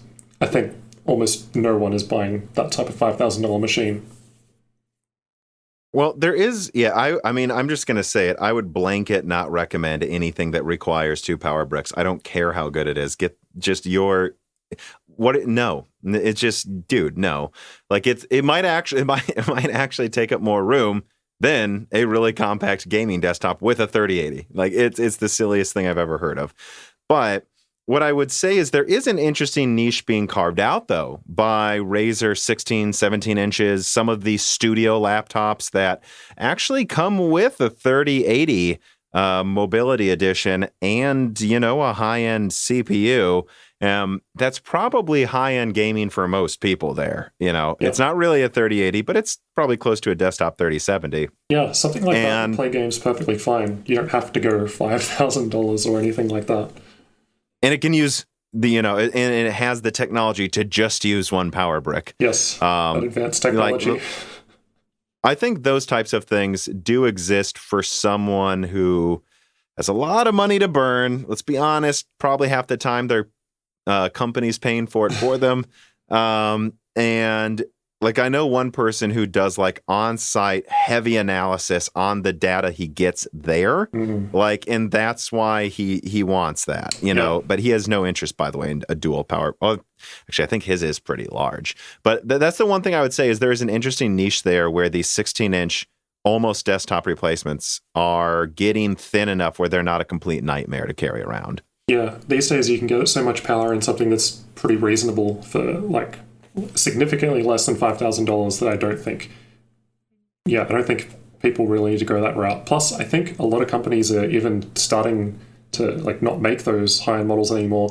Like MSI had their GT76, which was their version of that. It had I can't remember if they did a 10th gen version with the 10900K. They might have. The last one I had was the 9900K model, and I asked if they were doing an 11900K model, and they basically said no at this time. So maybe they killed that one. Not too sure. Yeah, and I mean, I guess what I would say too, another big problem that I want to bring up about these like $5,000 laptops is I don't know about everyone else, but they tend to break every laptop within 3 years, or like unfortunately, and that's because if the motherboard breaks, it's all gone. All of it's gone. You can maybe salvage the hard drive for a future build. If the CPU goes bad, the GPU goes bad, this whole $5,000 laptop's now broken, dude. So I tend to get, I mostly have a spending limit of $1,500 and I get one every 2 to 3 years. I tend to actually try to aim for about $1,000 or less for that reason, just that I know that these could break in a few years too. And if you spend $5,000, my God, imagine that breaking. I think there's actually far less risk of that happening with these sorts of desktop replacement machines, because what is often the case, so for instance, with the 11900K machine I just finished with, obviously that CPU is socketable, so you can take out the processor, which most laptops can't because most are soldered to the motherboard. But with this, in this case, with like desktop components, you can actually take that out, upgrade it if the processor dies or whatever. Same with the GPU. In this case, it's extremely rare these days, but it used MXM. So basically the GPU card sits in. So the GPU dies, you can take that out. Again, with most other cheaper laptops, GPU is going to be soldered to the motherboard. It's all one thing. So I think in the case... Devil's advocate here, though. How easy is it to get another MXM GPU if it's out of warranty? Yeah, I mean, you're basically spending $1,000 to get an old Alienware one on, and then you have to maybe BIOS flash it. That I have to make a devil's that's a good point. advocate argument there. Because people bring that up, I have an MXM so I can upgrade it. Do you want to upgrade it when the only people selling are selling this because they know it's such a niche market on eBay at ridiculous prices? Yeah, I agree with that. But yeah, just wanted to say that with these type of machines, I think there is more that can be replaced compared to, like, say, your Razer, where it's just one whole thing, everything's stuck on, you can't change it. Yeah. And to be fair, I find that laptops are getting far more reliable lately. Like, just better in every way. Yeah, I can't remember. Like, I've only usually test different models for like a couple of weeks at a time, and then I have to return them, kind of thing. So I don't really get to do long-term testing, but I have bought quite a few over the last few years that I still own, and haven't really had anything die or anything like that. Well, let me also throw this out there, though. Like, I have a expensive desktop, but it's anchored, in like an upstairs in a house that's locked at home. You bring this laptop everywhere. What if someone steals it, though? Like, that's another thing. What if you drop it? The desktop's never going to break. It's just sitting on a desk in a safe place. I guess it's the final devil's advocate argument I'm going to make, though, is, man, if I had a $5,000 laptop and I was carrying it in public, I would just be like clutching it like so closely while I walk around. Yeah, well, I guess most laptops have like Kensington lock slots, so you could lock them to like your desk or whatever. But yeah, I can't. It's hard for me to argue this point because it's not something I would ever personally get either. I'm just trying to bring up the points that I know people think about when they pick these sorts of things. For me personally, like when I go to events, like when I used to go to events like CES and Computex, when we could, I would bring just like a mid-range laptop with mid-range CPU and GPU, and I can 4K edit my videos without any issue. Don't need any of this $5,000 thing. When you can actually open it up, right? That's the thing I noticed on airplanes. Yes. Is like the bigger ones, like if it's above 14 inches, it's often hard to open it up in a airplane seat. Yeah. So I have a 15-inch laptop that I use for editing video, but about a year or so ago, I did actually buy just like a cheap 12.5-inch one just because it was so portable and I could just essentially anytime I don't need to video edit, if I'm just doing like a short trip for a couple of days and I just want some machine, I've just got this like ultra portable thing, and it's way better than carrying around something ridiculous. Well, and in fact, because I have an NV13 that's older as well, and when I was at Hot Chips in 2019, it's actually uses so little energy that I had a portable battery with an outlet on it that I kept in my bag, and I had it rendering videos based on the last presentation I saw while I was walking to the next event. This piping hot rendering bag as I walked. So like, there's just a level of portability there that when everything can be run off the battery is worlds different, I think, than a bigger laptop. But tangential to what we're talking about, Peter Moore writes in and asks, do you think eGPUs will ever become more than just an expensive novelty for enthusiasts? So he means external GPUs that Razer keeps hawking, is this like enclosure you can put next to your, the Stealth 13 or something? Yeah, so I've done a lot of eGPU testing in the past, and what is pretty much always the bottleneck is the Thunderbolt bandwidth. So we did just recently get Thunderbolt 4, but it still has the same 40 gigabit per second bandwidth limit as Thunderbolt 3. So that doesn't really help us in terms of eGPU, unfortunately. So until there's Thunderbolt 5, whenever that is, and hopefully that gives more bandwidth. So the way companies have worked around this, so like ASUS, for instance, they have their 13-inch Ryzen laptop, and they've got the custom PCIe port on it. So you can connect the eGPU with direct PCIe. And I compared that against Thunderbolt, and it was significantly faster. I guess the problem is there's no standardized PCIe external graphics that everyone's using. Like, everyone's done their own thing. So ASUS have made their own custom thing. Alienware have the graphics amplifier, which also uses a custom port.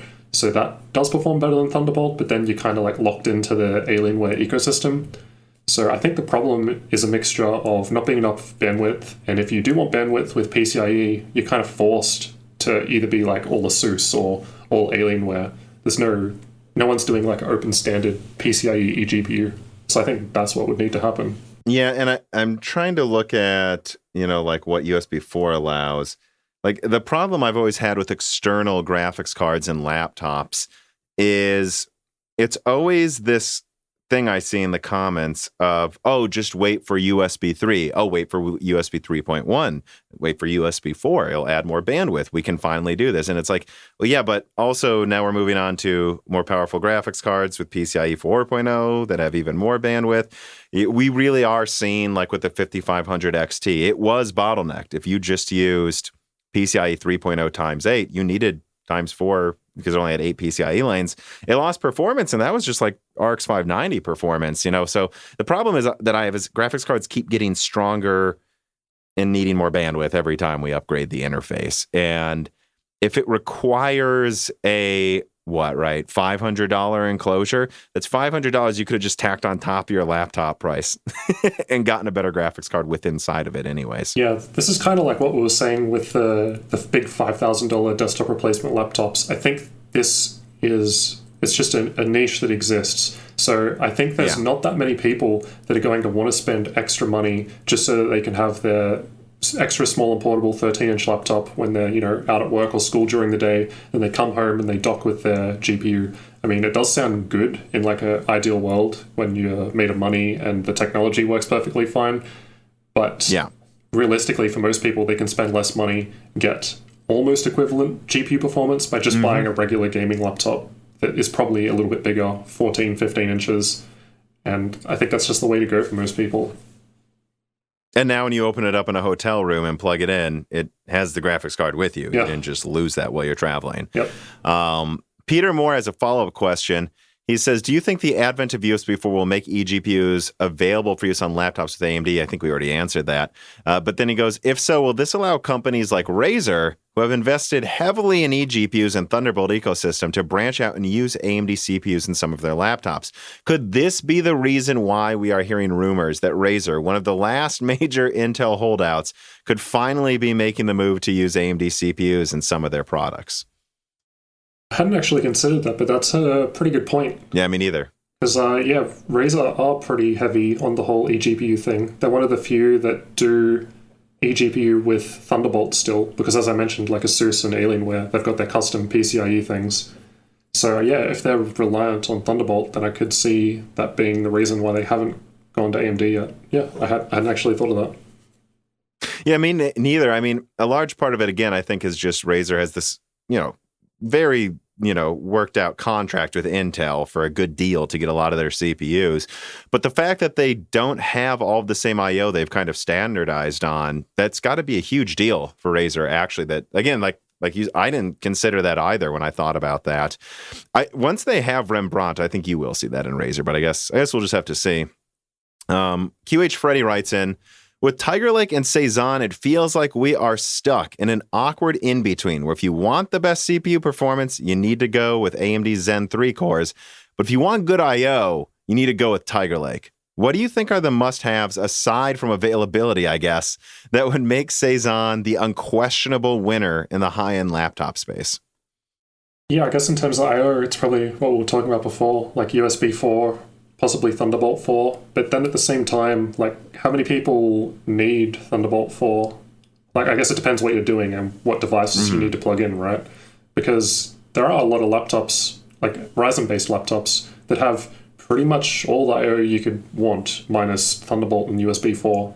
Like, you can get HDMI, mini DisplayPort, Type-C, charging over Type-C, Type-A ports, SD card slots, like, pretty much everything, at least that I can think of right now, just minus USB 4 and Thunderbolt.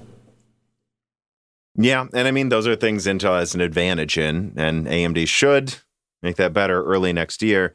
I mean, we've kind of been dancing around this question. Let me just openly ask, what do you look for when you're shopping for a laptop? What's the form factor you typically gravitate towards? The performance balance between GPU and CPU? It's funny, like a decade ago, someone might ask, do you need an SSD? I think your answer is yes. What do you look for in a laptop in general? Like for me personally, or?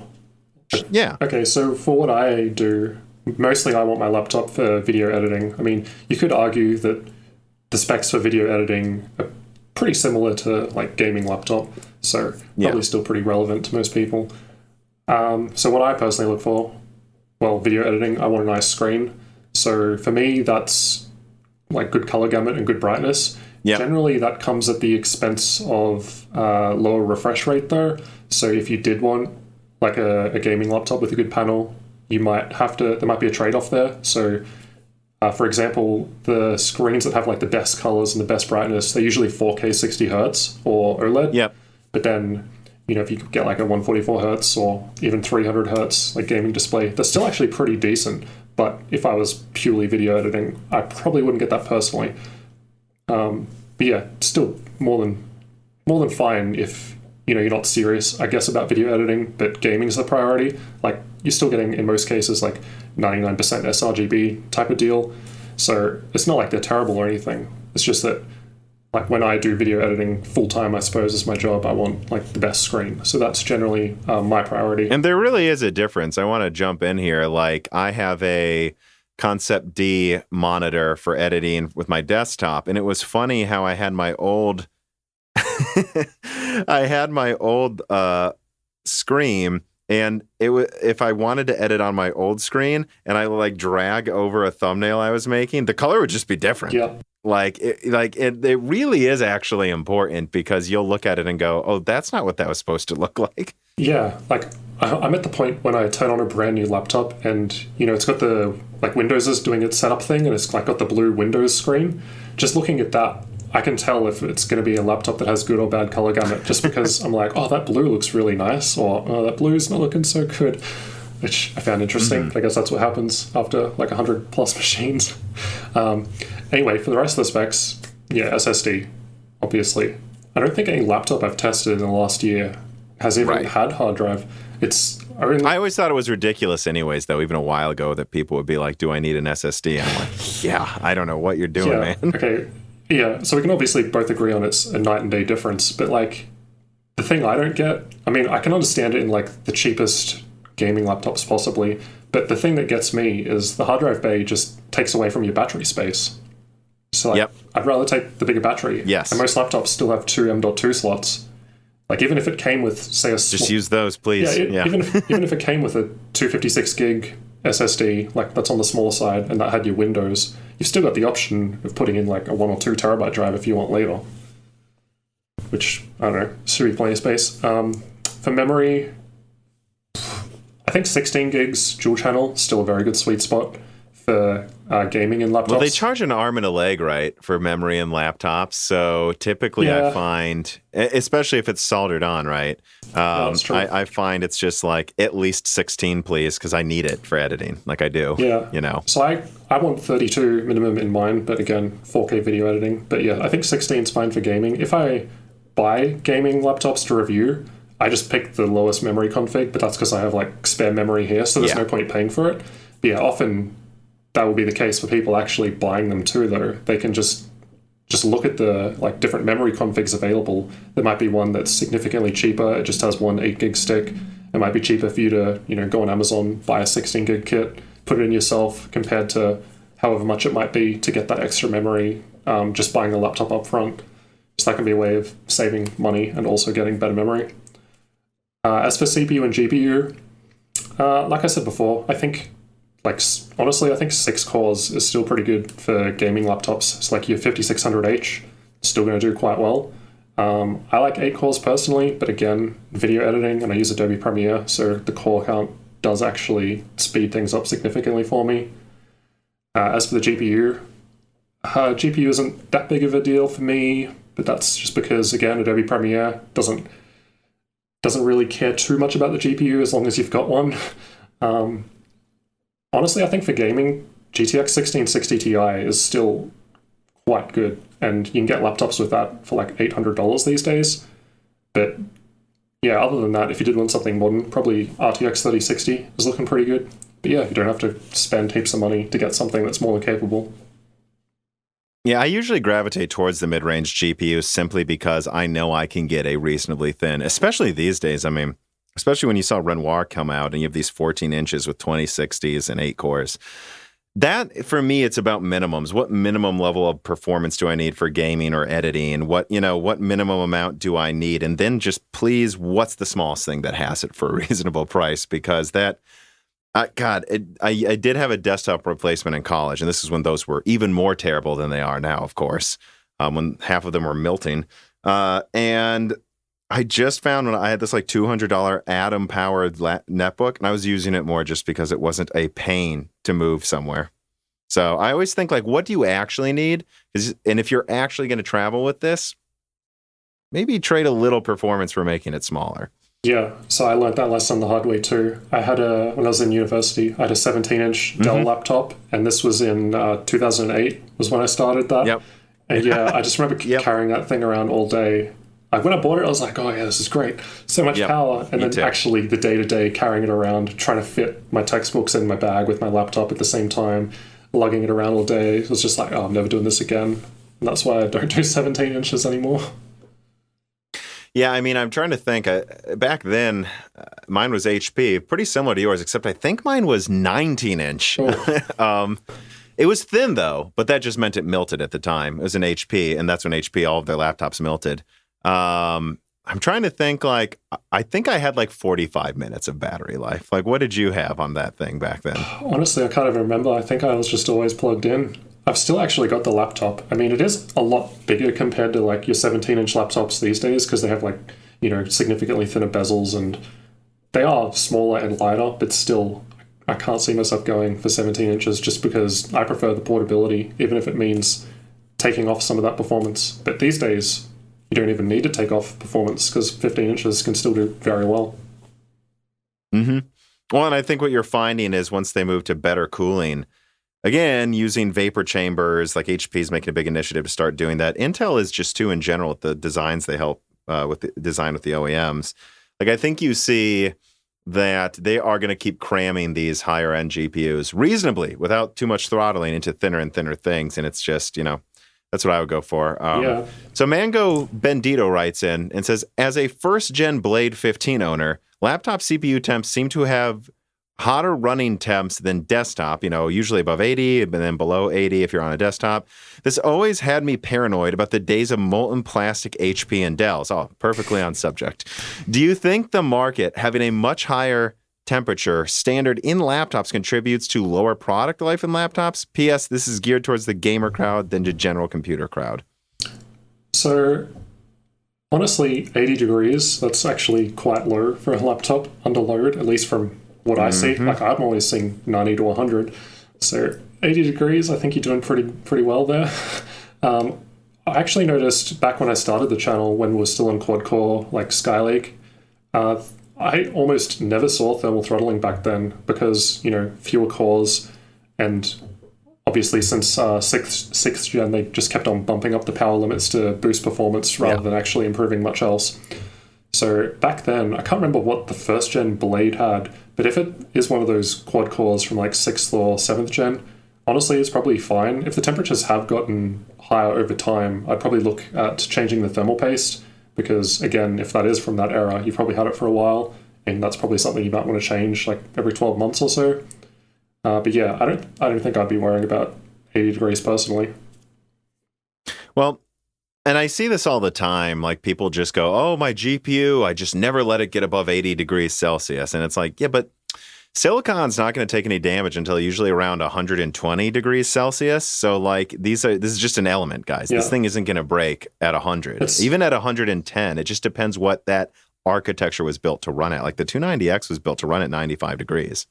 Yeah, it depends on like what the specs are and what it's rated for. Like a lot of stuff, as mentioned earlier, it'll just thermal throttle back if it gets too hot. So, I mean, it's not ideal because obviously you're losing performance, but at the same time, it shouldn't cook itself. So I don't think it's that big of a deal that you need to worry about these days anymore. I mean, if you're at 99 degrees and you're throttling, definitely worth looking into because, you can get that throttling's the problem, though. But, I mean, the throttling saves it from killing itself, so... Again, if you see 115 degrees, that's when you go, oh, no, this literally might break based on, physics. That's when I'm like, the cooler probably isn't attached. Yeah, but if it's below even 105, it's just about stability and performance. It's not going to break. It doesn't matter. All different products are built to run at different temperatures. Like, again, the opposite would be the Theory architecture from AMD literally needed to run at a lower temp than usual because it had this interposer HBM. It just wasn't stable, like above 70 degrees. It wasn't going to break, but it just wasn't stable. That doesn't mean that now every GPU or laptop you must keep it below 70. Yeah, I think a lot of people are just not paranoid, but they see like the temperatures on like the desktop PC side of things, and they think, oh, where's my 60 or 70 degrees? And then they go out of their way to like kneecap performance by like arbitrarily capping clock speeds and things like that just to get the lower number like in hardware info, which to me personally, I don't care at all how hot it's going to run. I know it's just going to do its thing, so just give me the maximum performance as long as the chassis itself isn't getting too hot, which I guess in Razer laptops that might actually be a problem because the whole thing is metal, so it does absorb the heat. Yeah. So maybe that does get a bit uncomfortable. By design. Yeah, so maybe that does get a bit uncomfortable there when using it, but for most, I don't think it's that big of a deal. Well, and I would also point out that the one thing you might want to say is that with the not cheaper, but like I've had a lot of laptops with like MX150s, MX250s. I love the idea of like a 10-watt graphics card just thrown on top because it cost them like $20 to make, and now I can actually game, even if it's just in 720p on this little netbook. The thing is, though, they tend to run way better for the first 5 minutes and then throttle down to like half the clock speed. And I remember playing Battlefield 1 on an MX250, and for the first 5 minutes, it was running actually, I don't know, 720p 60 at medium settings locked. And then out of nowhere, just started yo-yoing down to 30 hertz back and forth. And I found that I had to, and I have a guide on my channel still that people watch where it's like, you need to literally get this glitch in this one overclocking software to make sure it always runs at 800 megahertz, because otherwise it will just start yo-yoing. And it's the only thing I would say in laptops. Usually they don't do that anymore, but that really was a big problem on some. Like Vega H, the the KB Lake one combined with the Radeon graphics, that one had that issue as well that I tested. So that's not something that I've like come across in modern gaming laptops, at least to that degree. But that said, that sort of behavior does cause an interesting results sometimes when doing game benchmarks, right? So say I want to benchmark this 6800M laptop. Now, if I go in and run just like, say, one pass of Shadow of the Tomb Raider, chances are that result is going to be higher than the subsequent run because, you're going to get your boosting all out of the way in that first run.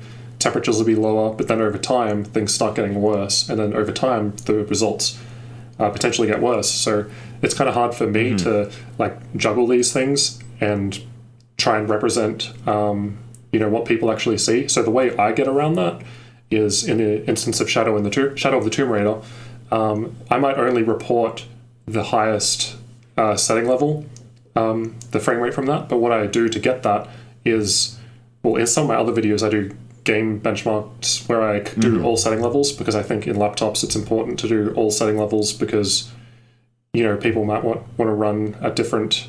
You'll probably be turning down more settings. Yeah, exactly. Yeah. I think it matters more.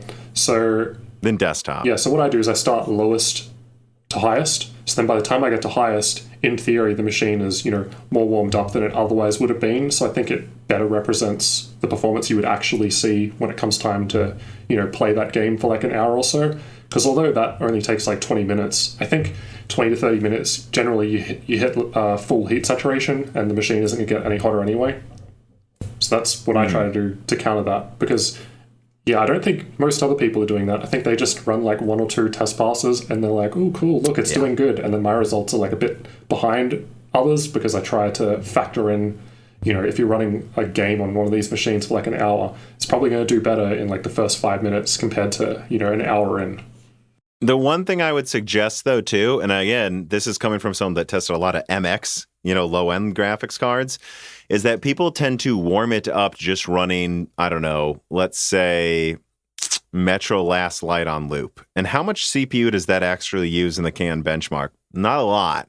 But when you saw that yo-yoing a frame rate I talked about, that's running The Division 2 in co-op. That's running Battlefield Online. That's the one thing I would just suggest people really need to look out for when they're watching laptop reviews, is that if you just do one or the other, you really want to make sure you're like doing full blast on the CPU and GPU, because that's the real world gaming. And it is rare now. It used to happen way more 10 years ago. But the amount of times, but I have still seen it, the yo-yoing frame rate on some designs. I don't see it on my studio laptop, but then again, I would hope not. Yeah, when I do thermal testing, so I do CPU, AIDA64, and GPU, Heaven GPU benchmark. I run both those at the same time. I let it go for half an hour just so things can settle. And then half an hour in, I'll start doing my actual testing. So I do thermal testing with all the built-in profiles that the laptop has. So, you might have like a silent mode, a balanced mode, and then a performance mode. So I'll leave the stress test running on both the CPU and GPU for a further 30 minutes on each one of those. So I try to record worst case temperatures and clock speeds. So that takes a lot of time, and honestly, I don't think people realize that, but hopefully it's worth it. I don't think many other people consider these types of things. They just run like the game benchmark for like 3 minutes and they're like, ooh, here's the FPS. We're done. Well, that's why, I don't try to compete with like someone like you or Hardware Unboxed, where it's like, no, you really are. I'm aware of how much effort it takes to do a really good analysis of these products. The one thing I try to do in my reviews is I actually use it day to day for like a month, and then I will have caught that issue. Yep. But, if I was my own, if this is my main pieces of content, we're reviewing products, I'm aware. I will say thank you. I'm aware of how much effort that takes. I say the same thing to Hardware Unboxed when he comes on. Oh, yeah, they do a crazy amount. Clean Sweep writes in, how do you feel about the quality of laptop cooling solutions and thermal interfaces in general? Has there been any improvement in the last 2 years, in your opinion? It seems like manufacturers still either block off airflow, a pie, mediocre, bad Tim, or both, depending on the design and target market. Yeah, so I think there have been some improvements. Vapor chamber coolers seem to be more common these days. Still not like by all means everywhere, usually only in the higher end products, but I have noticed that being more common than before. Also, liquid metal, that's something that they've actually started using in the last 12 months or so. Before then, it was... Even in the PS5. Yeah. So, like, before then, it was only, an enthusiast thing where you go in and do it yourself. But now they're shipping it with liquid metal from the factory. Something I actually found interesting with this recent RX 6800M launch, they noted that, so this Strix G15 has liquid metal on both the CPU and the GPU. Now, I don't know if anyone else caught that, but with other laptops, even from ASUS, prior to that, they've only done liquid metal on the CPU. They don't do it on the GPU. They don't do it on the Nvidia graphics. And I asked why, and they said, because it's diminishing returns, the CPU is much hotter, and we don't need to do it on the GPU. So that had me wondering, does that mean these Radeon graphics run hotter to the point where you need to use liquid metal?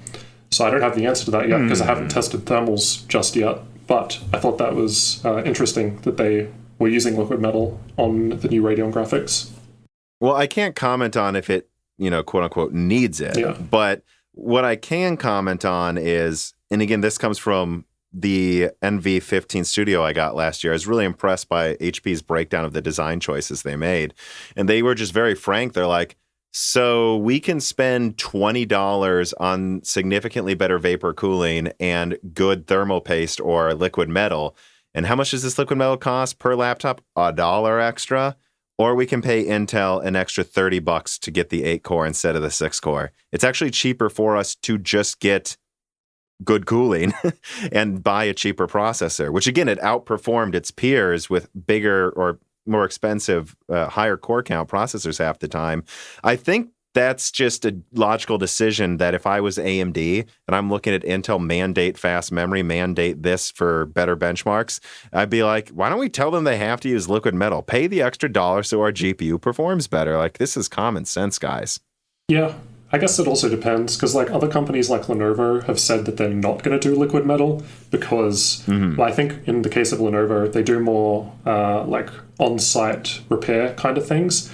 And they said to me that if they were going out doing liquid metal and all this stuff, the way they would be applying it would be, like automated by machine, which would mean they would have to ship the laptop back to like a service center for them to actually work on, rather than turn up, get the job done, and leave kind of thing. Yeah. So... Well, yeah, there's that consideration too. And of course, I don't know if AMD did mandate that. I'm just spitballing, that if I was AMD, I would say, please, can you spend the dollar to give us that thermal advantage over NVIDIA, guys? Patrick Groh writes in, do you think there's room for thick, and he put THICC laptops?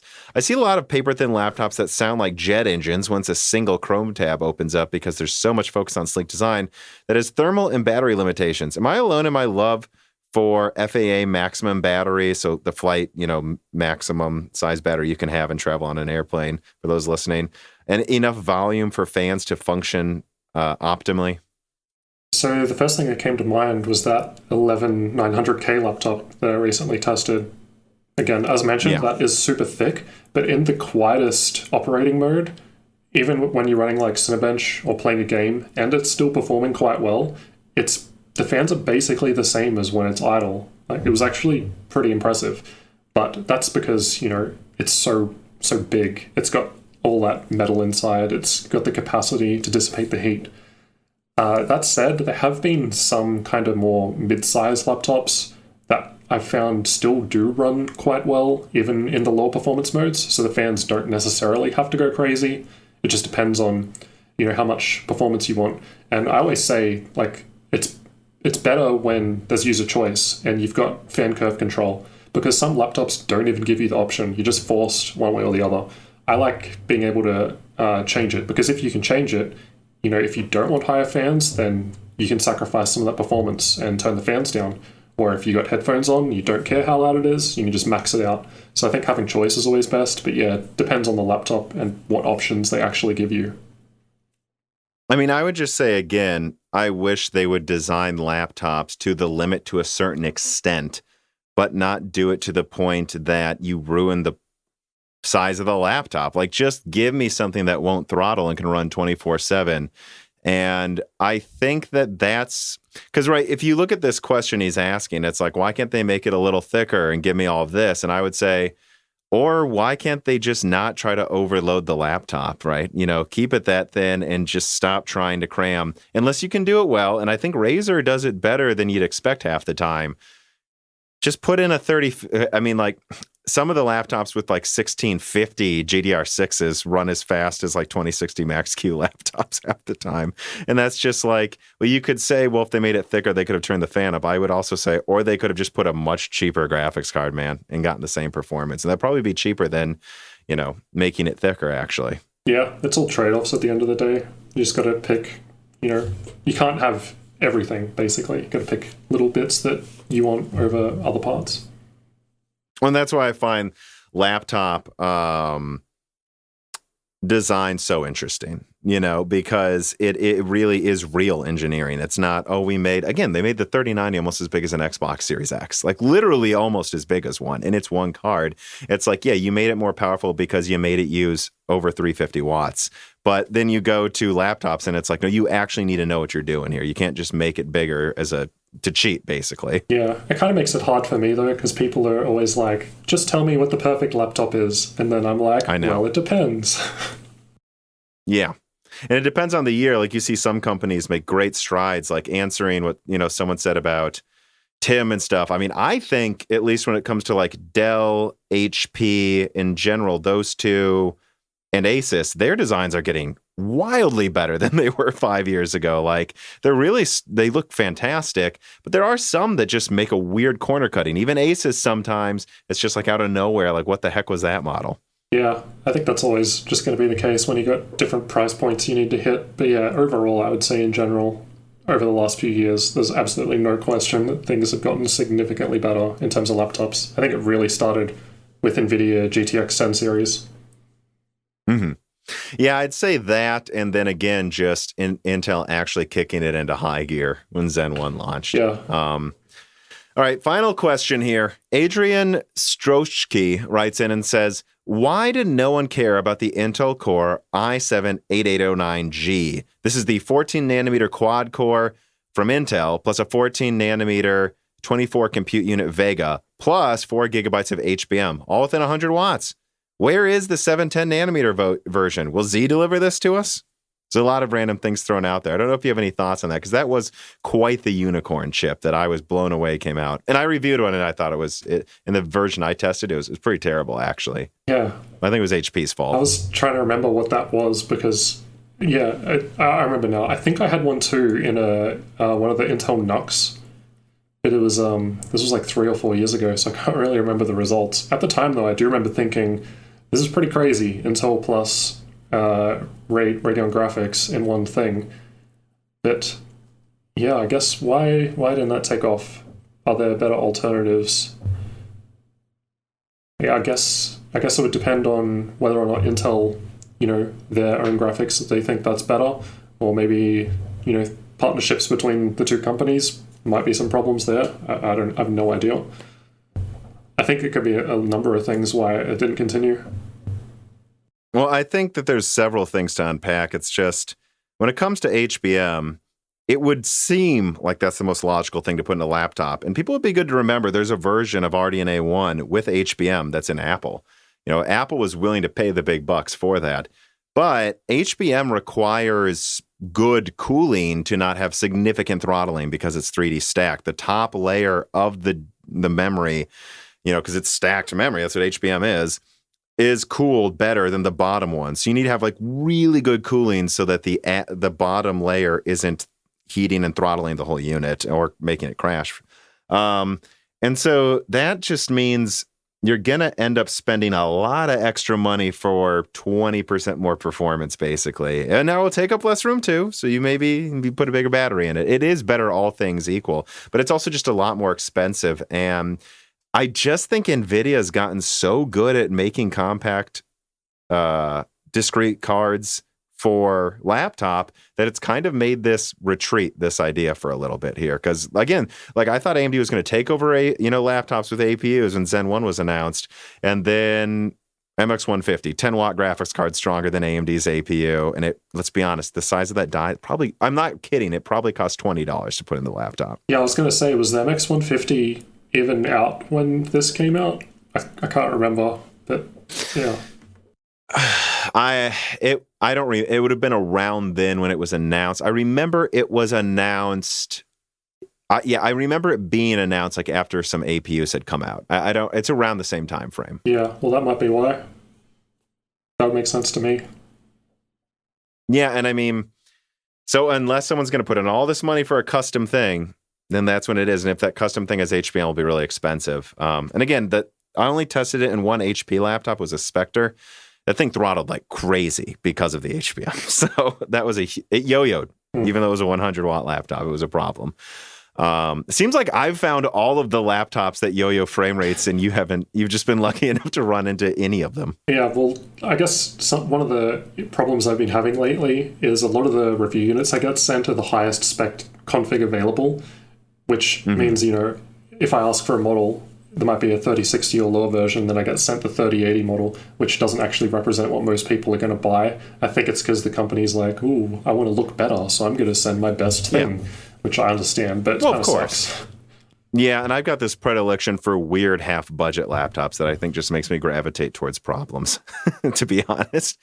But, well, I mean, that's all of the questions I had here. I don't know. Here's a final one I'll throw at you. What do you expect from Intel Z later? Really at the beginning of next year. Yeah, I don't really know. I mean, it sounds interesting, but at the same time, what I think is like, it's essentially a first generation thing. So like what problems are they going to be? What's software support going to be like? Drivers, all that kind of stuff. Well, I mean, if Intel doesn't have the money to have some decent drivers. Yeah, that's true. They don't. I mean, but we've seen spectacular failures before, so I guess we'll see. At least for my leaks, though, I'm excited. Let's just say that there. Well, then I guess that's it. I mean, is there anything else you wanted to discuss? Anything you want to bring up? I know we've been going almost 2 hours, so you're probably.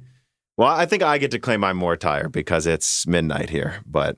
In fact, I have the Nvidia press conference running next to me with captions on in case I notice something crazy. Oh, yeah. So far, did that just start? I'm seeing nothing. Oh, I forgot.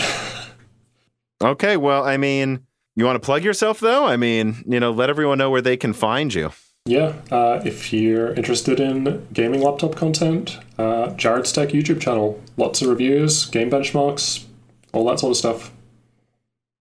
Yeah, and there will be a link in the description for that. And again, thank you so much for coming on. I mean, really tailoring this to making sure we can cover the latest announcements when this drops. Otherwise, there were a lot of people that were looking forward to hearing this, so I bet they'll be excited to see it pop up in their feeds. And I guess I should stop rambling. Thanks for coming on. Yeah, thanks for having me.